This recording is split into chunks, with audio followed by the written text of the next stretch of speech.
By SomodevillaGetty Images. When Tom Perez was elected chairman of the Democratic National Committee, he was automatically tasked with a daunting list of to-dos, diagnosing why Democrats lost what initially seemed like a gimme election, recalibrating the party's broken machinery to build a winning coalition to take back the Senate and possibly the House in 2018, and laying the groundwork to beat Donald Trump in 2020 behind a mysterious candidate who does not yet exist.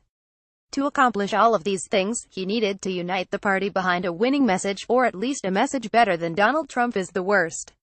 But last week, he delivered a self-inflicted wound when he demoted a large number of Progressive Party officials who had supported Bernie Sanders in the 2016 primaries and Keith Ellison in last year's d.n.c. chairmanship election, replacing them with Hillary Clinton alumni and lobbyists.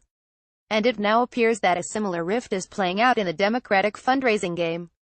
As it gears up for the 2018 midterms, the d.n.c. faces a puzzling scenario, according to two recent reports from Politico. On the grassroots level, Democratic candidates for Congress are pulling in record amounts of money, outraising over 3 dozen Republican incumbents in the most recent quarter, and reflecting a growing enthusiasm for politicians willing to resist the Trump agenda. Overall, 162 Democratic candidates have so far raised $100,000 each this year, double the number of GOP candidates around this time prior to the 2010 midterms.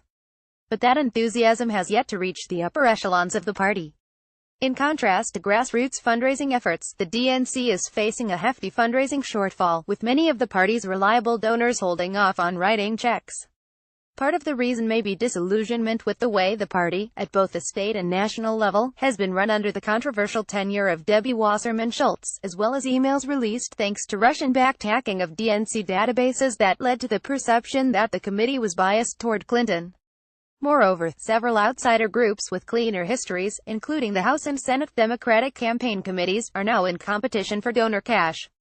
You can't just go to donors and say, "Support me, I'm the d.n.c." You have to rebuild the credibility, one longtime d.n.c. donor told Politico.